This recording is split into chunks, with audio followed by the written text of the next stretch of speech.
Alright, so with Path of Exile 2 dropping tomorrow, I wanted to make this video to go over some of the farmable endgame content.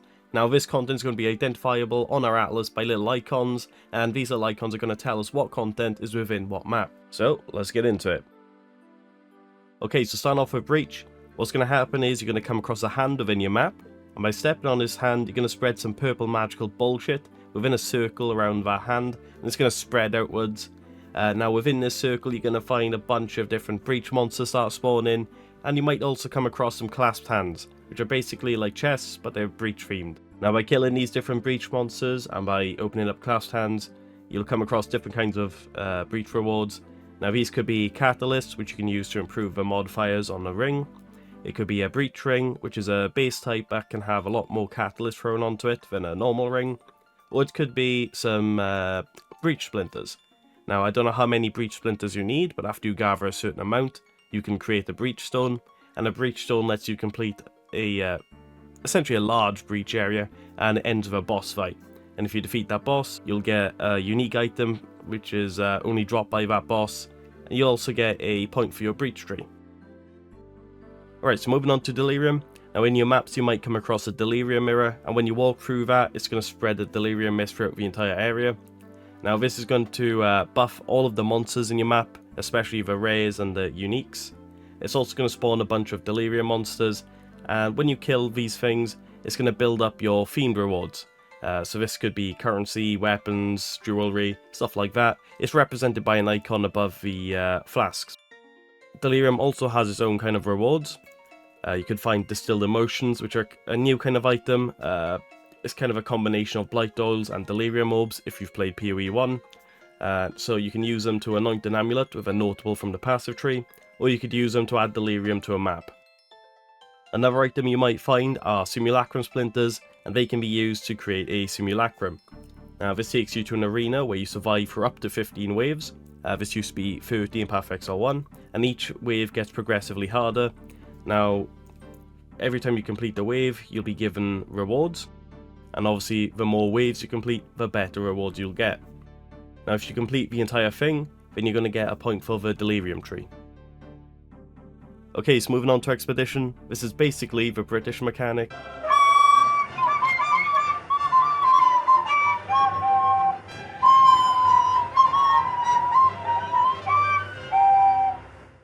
Seriously though, this mechanic is about digging up old relics and treasures, kind of like the British Museum. But jokes aside, you'll come across one of the 4 Calgarian settlers in your map, and they're going to give you some explosives which you can use to place and dig up some loot. There's 3 types of markers you might see. So those are grave markers, which will spawn monsters if you blow them up. There's chest markers, which will give you loot when you blow them up. And then there's remnants, which will have a positive and negative effect. So a positive effect could be that the monsters in the encounter give you more experience, and the negative effect could be that they're immune to fire damage. Now obviously if you're a fire build, you're going to want to avoid that because you're not going to be able to hurt them. Now by killing these monsters and by digging up these chests, you'll come across different Calgarian relics. There's 4 different tribes that these relics belong to, and conveniently enough, each of these different kinds of relics will be traded with one of each of these different settlers. Now I don't know what they'll offer in PoE 2, but in Path of Exile 1, Gwenin offered a gambling service where you could buy an item and it would be a random rarity. It could be a garbage magic item. It could have been one of the best uniques in the game. We had Rog, which allowed you to craft with him. So you'd pick an item that looked decent. Maybe you'd have a bow that had 3 different kinds of elemental damage, but they weren't a good tier. You take that bow and pray he gave you something like improve a tier of a certain amount of mods by however many tiers. There's also Turgent, who's basically a guy that sells currency, but he doesn't sell it normally. You can actually haggle for his currency to get it cheaper. It was a bit interesting in PoE 1 because you would try to haggle it to get it for cheap, but at the same time, if he was too offended by your offer, he would actually decline and you would lose that item forever. He wouldn't sell it to you. 1? Just 1? Finally, there was Danig, and he'd give you the relics of the other Calgarians in exchange for his own. He'd also sell you refresh currency. This is something, again, we can find in PoE 2. And it's used to refresh the stock of the different Calgarian traders. Whilst running Expedition, you might also find a logbook. Now these logbooks will take you to a large expedition area that have a lot more remnants, a lot more chests and a lot more grave markers. There's also banners there that represent different loot within these chests, so it could have currency, weapons or armor. There's also different tiers to these banners as well. The small blue-white ones indicate the smallest amount of loot. The medium yellow ones will indicate there's more loot in there. And the large red ones are the biggest and will give you the most amount of items. The logbooks also let you choose from a couple of locations. So each of them will have different mods. So you could have one that gives you additional explosives or additional markers.